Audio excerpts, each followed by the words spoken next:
This is one of these real strategy holes here. You know, the holes, all of the bunkers there, you've got 2 short left, 1 long left, 2 right in the landing area, and a bunch down the right. I guess the key really is to know where all of those traps are, and then pick the club which gives you the, you know, the biggest margin for error. Definitely. I can see definitely at least 3 ways to play this hole. But today, when the wind is a bit into, I think the 3 wood is the right club, which gives me a bit more room for error.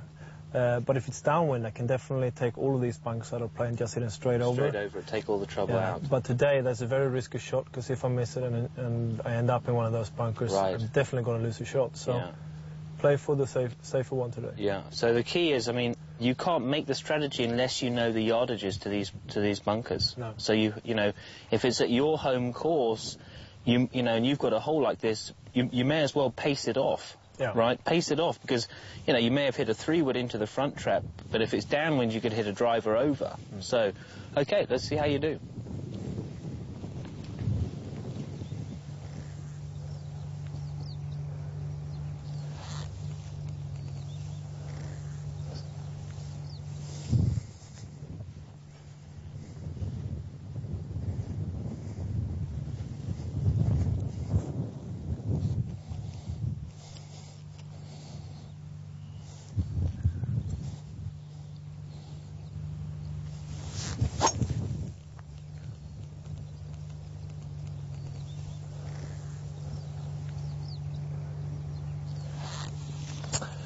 Well, in problems now, missed that tee shot in one of the bunkers, so let's see what we can do out of there. Well, Robert, the last trap on the right, you know, obviously you've missed your target, you know, 25 yards or so. Yeah. You know, I mean, that was, you know, a little bit of a bad shot for you. What do you know, does that affect you at all, or does it bother your rhythm, or?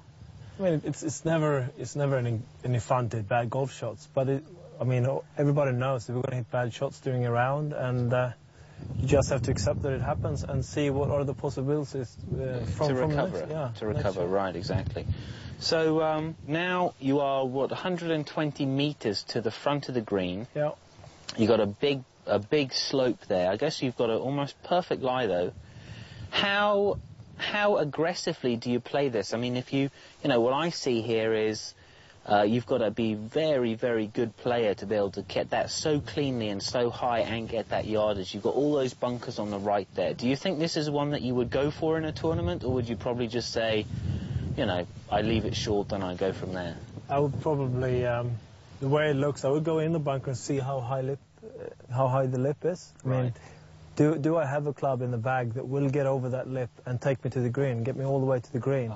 And if I don't have that, I will take all of that trouble out of play, which are the bunkers short, because if I miss a little bit from the sand, it's going to go very high, and it's a big risk that you're going to plug it in the bunker and go from one bad lie to an even worse lie. Right. And it's easy to make 6.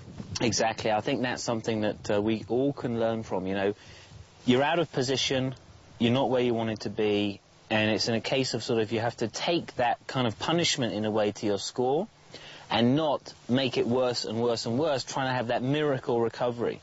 You know, definitely a lot of amateur golfers, I think, make the mistake of not identifying the shot that they should play, you know, that they could play in reality and sort of play in a fantasy, and that's how they have 7s and 8s. Yeah, okay. Definitely. So I'm going to play that just with a sand wedge, trying to hit a full shot. Right. And if I catch it a bit heavy, it's still going to get out of the bunker and leave myself another wedge into the All right. And now, how much are you paying attention to sort of where the pin is? So this second shot is not just to get out, it's also to set up the third shot, isn't it?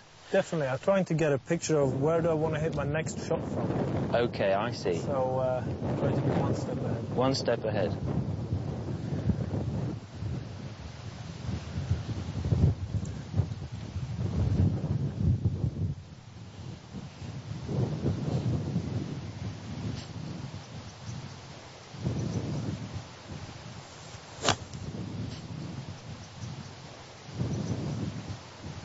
I caught it a bit, I missed it a little bit. Right. At least I have not put it in an even worse position. Right. From there I can have a chance with my wedges and not make any worse than the 5. Right, exactly. So, I mean, that's it. You know, you get out of position, you just get back into, I guess you get back into play, and if you do get up and down, that's great, but if you don't, well, then you've kind of accepted that from here anyway. Yeah, definitely. All right.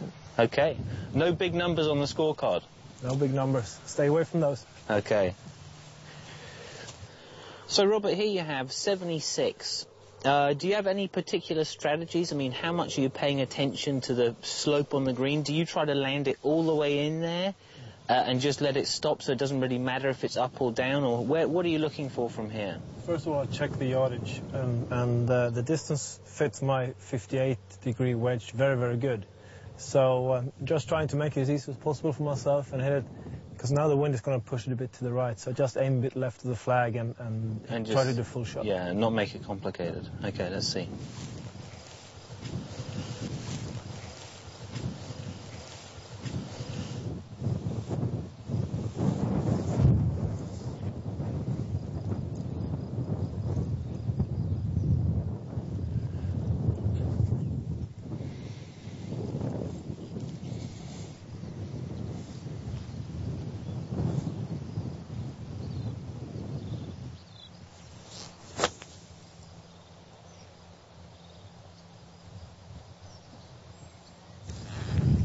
I think that's pretty good, maybe a little bit short, but give myself a chance to make a 4. Yeah, exactly. Now, do you fight the wind on these shots, or do you always let the shot go with the wind? Does it depend? Yeah, it depends on the distance. Right. If I have a good distance, I want it to go with the wind, but if I have to take a bit of yardage out of the shot, I can hit it into the wind. So I'm trying to use it to my advantage to get what I want to have. Okay.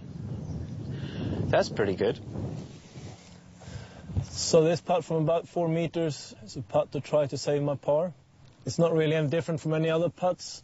I'm just trying to pick my line and hit a good stroke on it, and then we'll see what happens.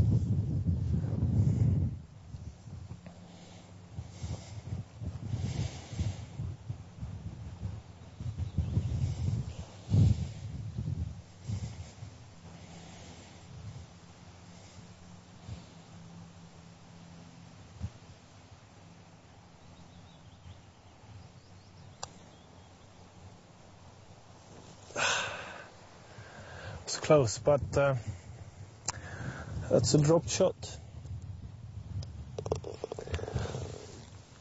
That's also going to happen in a round. I mean, it happens every now and again, and just to go to the next hole and keep focus up.